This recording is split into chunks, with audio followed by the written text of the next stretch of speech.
My name is Marlene Mendoza. I am the engagement coordinator with Youth Action Hour, and it is a great pleasure to introduce our host here, who will introduce our short but very intimate panel. So just a quick update on where we're at right now with the Build Back Better Act.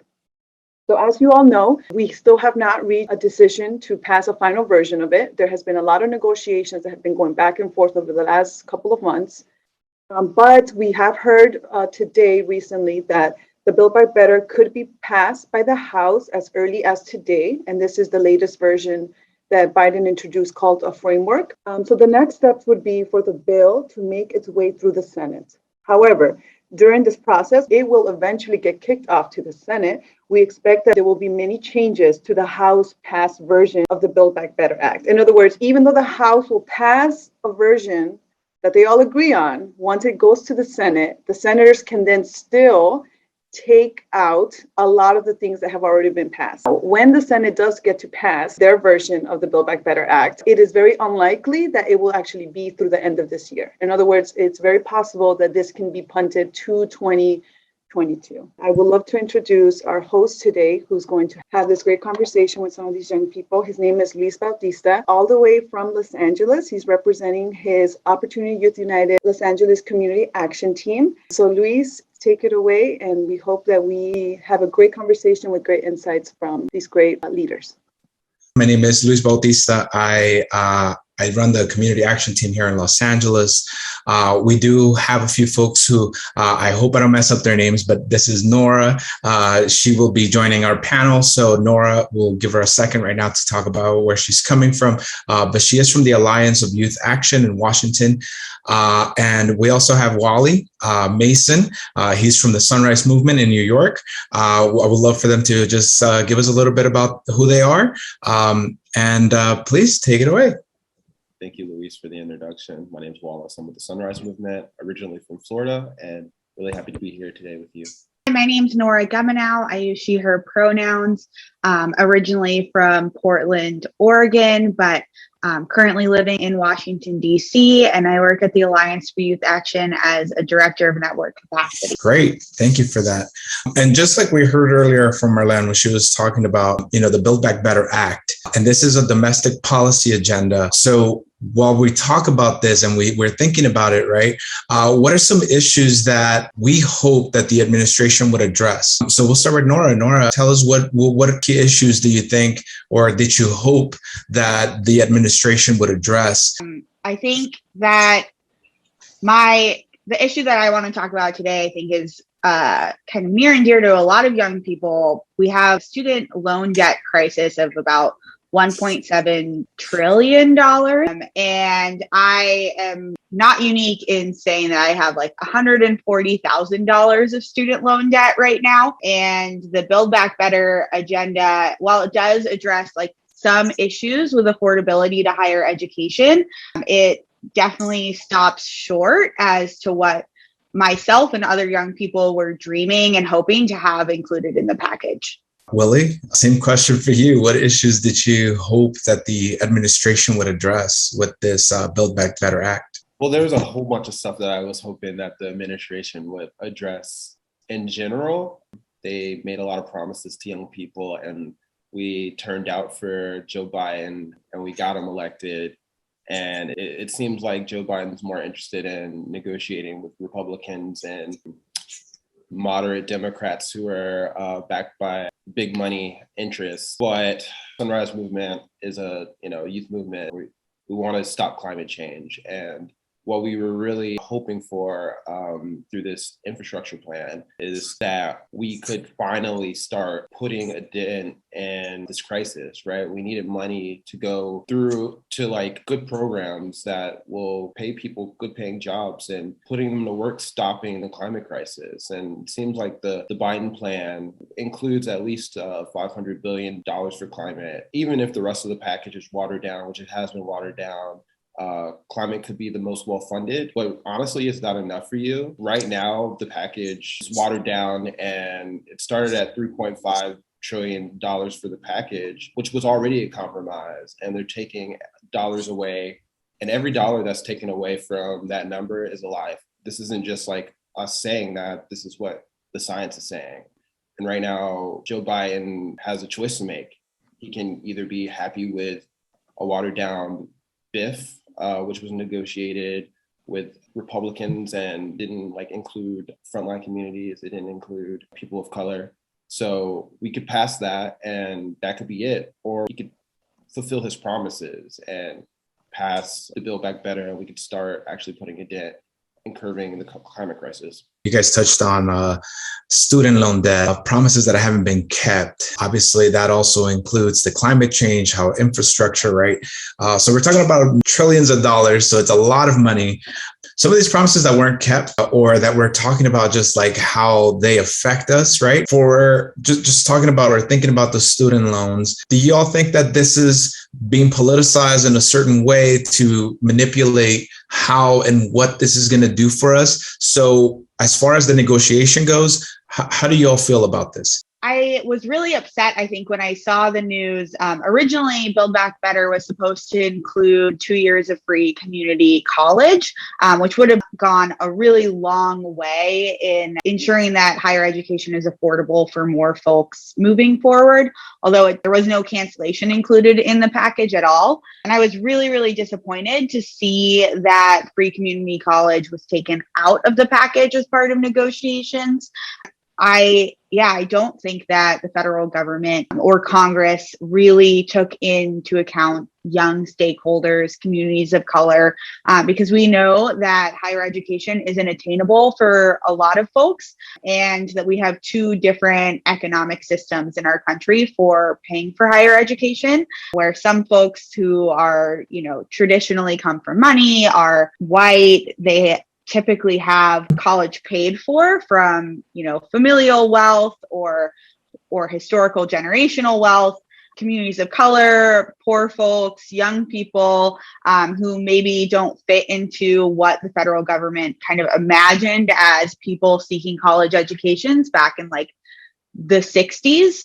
Are being left behind. I really wish that Congress and the House would listen to young people, because often we're the ones at the front lines making sure that they get elected every single election cycle. Willie, the same question for you is, how do you feel about the negotiations, and how do you feel that this is going to impact, not only is it going to impact the Build Back Better Act, but how are the negotiations going? Do you think that they're being held incorrectly? What are your thoughts on this? As you probably know, politics here in DC, it's not cool. What's going on right now. It seems like, not even seems like, you've seen it in the news, how a lot of great things what Gnora just said about community college being taken out of the bill.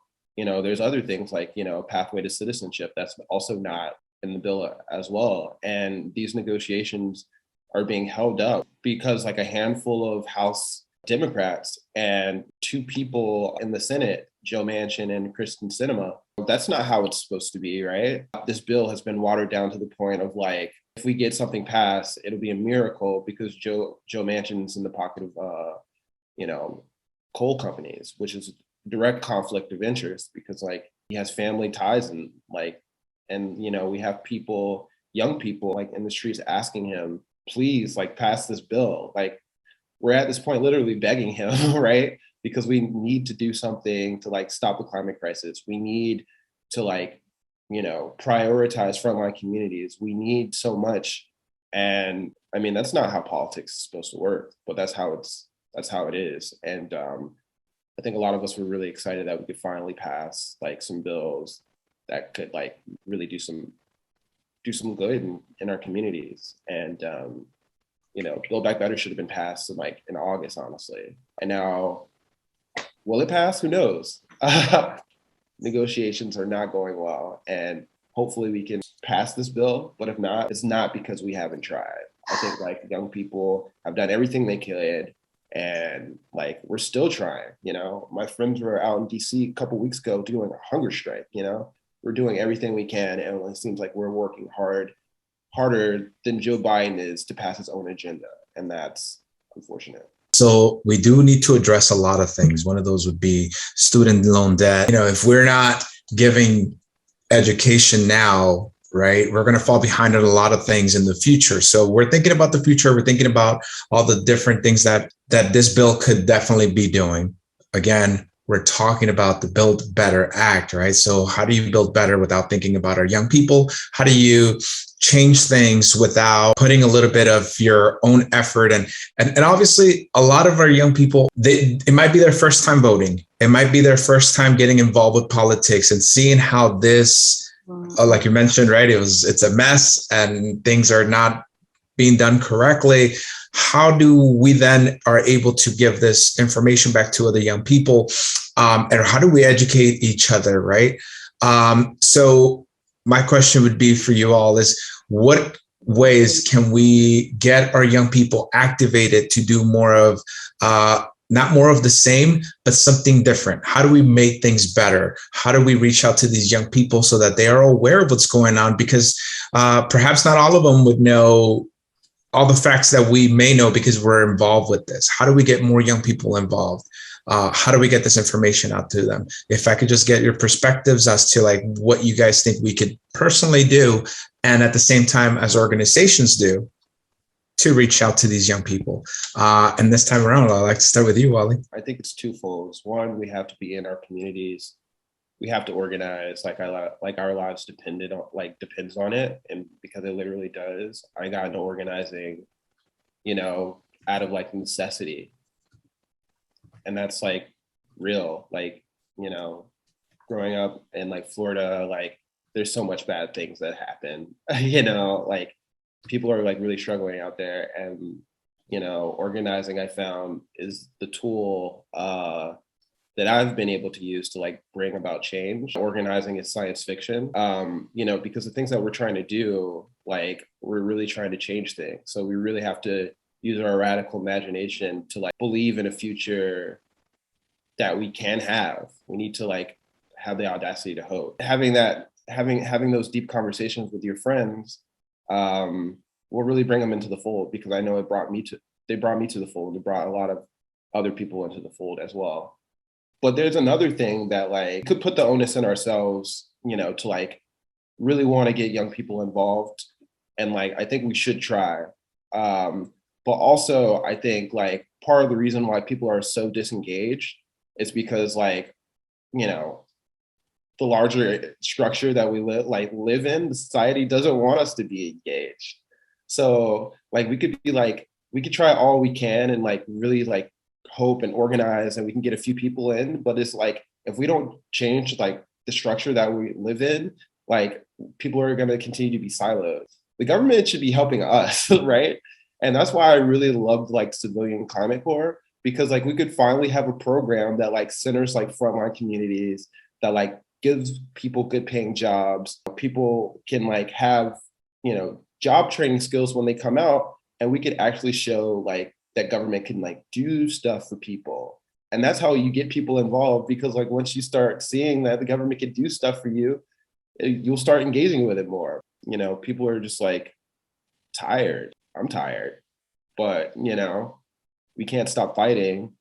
So it's a very interesting question when I hear like, how do we get young people involved? One, we need to organize, but two, we need to start showing people that government can actually work for them. You're absolutely right. We have to find a way to show them that, government can work better, and that's either by us running, right, or doing something in that. So I do want to ask the same question to Gnora, is what do you think, or what should we be doing to get young people involved, and how should the partner organizations or any allies get involved, and how do we get young people, how do we reach this information to them?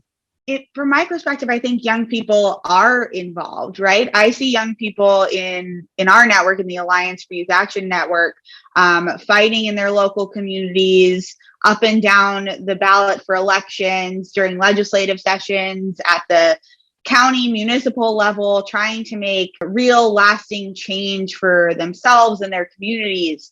And so I think that young people are involved, and we'll, even looking at the 2018 and 2020 election results and youth voter turnout, we know that young people are turning out like never before, but there's this constant narrative that young people aren't engaged, that we don't want to get involved. But I really think that the onus is on candidates. If we're talking about electoral politics and getting young people involved in elections, young people turn out for candidates who live their values, who share the values of young people, who excite young people, like Alexandria Ocasio-Cortez. She really speaks to young people, and young people turn out for her. And Bernie Sanders. He may be a little bit older, but he totally speaks to young people and the economic struggles that we're all experiencing. Overall, I think the Democratic Party is constantly running candidates who frankly don't really care about young people, and they don't really care about issues. They just care about getting elected time and time and time and time again. And so I think we need to make sure that young people are talking to candidates early about issues that they care about, so that our political agenda can be included. But also, I think we need to change the narrative more about what it looks like to show up, what it looks like to be involved, and really start talking about how to get involved in accountability campaigns, as opposed to just pulling out our young voters every 2 years, but really looking at how we can engage young people, not during elections and during legislative sessions or in municipal meetings, because I think that's where change really, really sparks. Can we tag team on this real quick? Can we talk about like how lackluster some of these candidates are? Like they're just like literally so whack, so lame, and they're like, vote for me, and I'm like, why? And it's always because, oh, the Democrat, I'm a Democrat. It's like, what does that even mean? Like, I need to see some substance. And like, I don't know why Democrats love to run these people. And sometimes I think like Democrats want to lose. They like are not running on anything of substance because we like need better candidates. And I'm getting tired of losing to Republicans. Sounds like you're running, Willie. Thank you for that. I do appreciate that we're talking about not only the politics behind the policies that will affect us in the future, but also we're talking about politicians and how they're being put in the limelight and as if they represent absolutely everybody, right? Pretty much what we're looking at is people who are running based off who they're or what we think is being represented, when in reality we need to be represented, and people who represent us usually do look like us. They come from our backgrounds, and so having young people run would really bring a change. So talking and thinking about change and how, science, data. So if we were like more data driven, recently there was a poverty data that shows that millennials and Gen Z are worse off than their parents. So we're talking about money, right? And so how that itself, and so just a little bit of context from the Center of Law and Social Policy, they talked about how young adults are living below the federal poverty level. Something such as the CARES Act, which you guys might be familiar with, is the Coronavirus Aid Relief and Economic Relief Act that happened in 2020. A lot of this money that was printed out, over 90% of the young people who were unemployed at the time weren't able to access the help.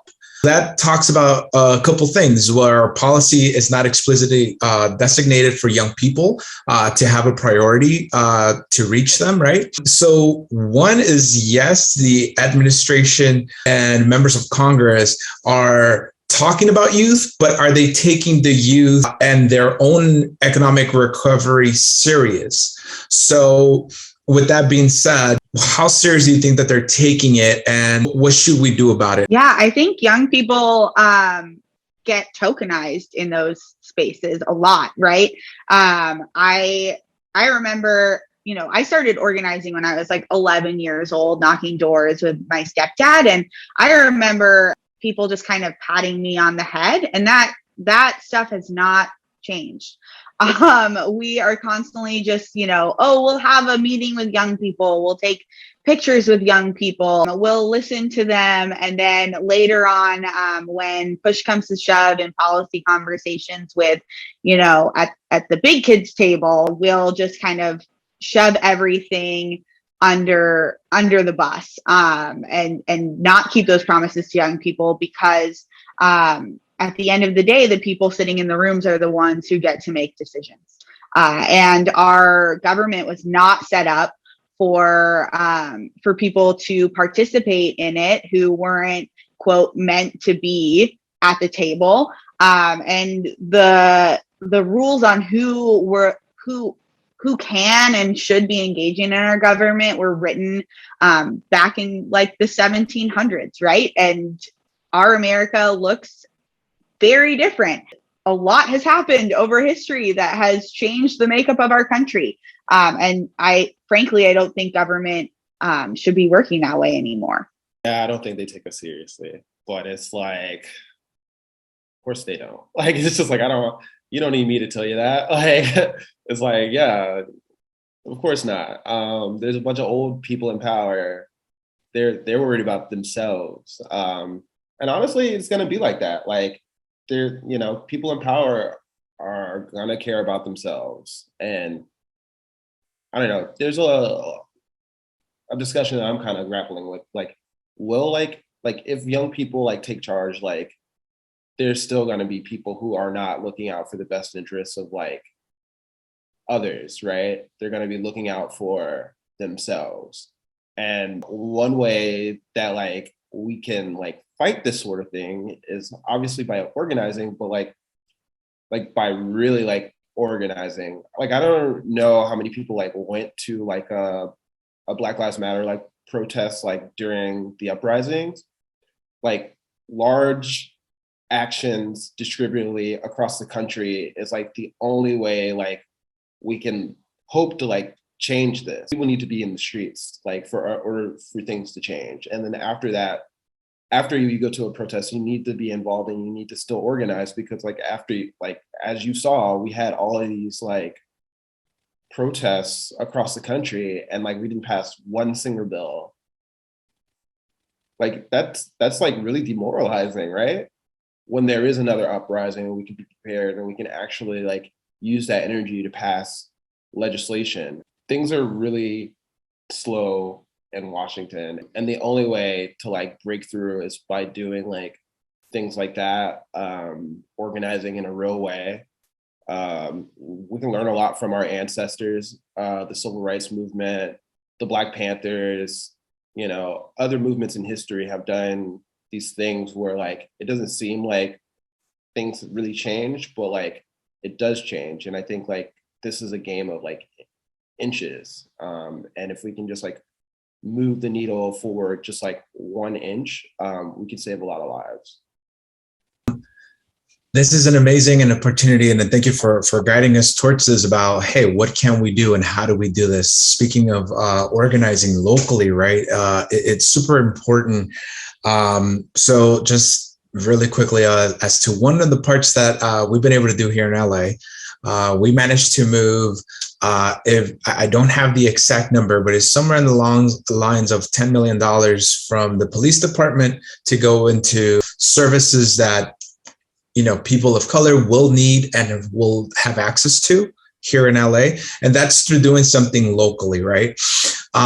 So speaking of locally and your organizations, what can young people and their allies watching this conversation that we're having, what can they do to fight for economic justice? So if you guys want to plug in something that you're all currently working on, if you want to talk a little bit about your organization, we'd love to hear that. Well, it's very interesting. Sunrise right now has been doing a lot of like reflection over the past few years. Like, we're a very young organization, and like we had like a 4-year plan on like how to make climate change matter, how leading up to like the presidential like nomination and like driving forward like the decade of Green New Deal to like now this moment of like budget reconciliation and trying to like pass the green legislation for the first time, in our young organization's like lifespan. So yeah, we had a 4-year plan and that time is up. And now we are like looking to usher in the new phase of like Sunrise and what does that look like. And how can we learn from our mistakes, and how can we build on what worked. So right now, that's what Sunrise is doing. And yeah, if y'all are wanting a home, looking for a space to organize, Sunrise has been a great home for me. We really invested in my leadership, and done some really cool actions. And I definitely think, if you're looking for a space that wants to really shake things up, because of things that have been the way we've been living now, it doesn't feel right. And I think that we can do a lot of good work.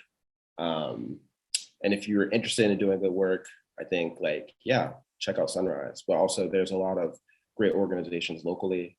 I think just being involved in any capacity, it's worthwhile.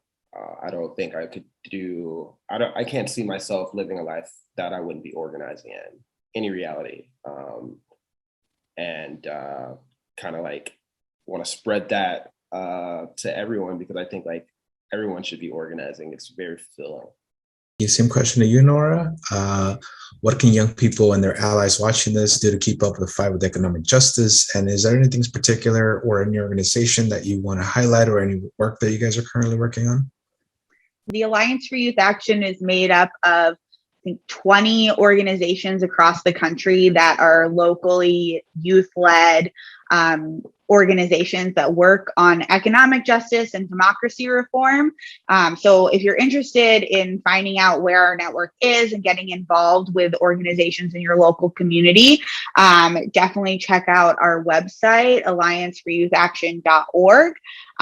However, we also have a big campaign right now called Dreams Not Debt, where we are hoping to collect as many stories about student debt as possible, and petition signatures to help show lawmakers the real lived experiences that young people are facing right now, and the economic crisis that the student debt crisis has created for young people all across the country.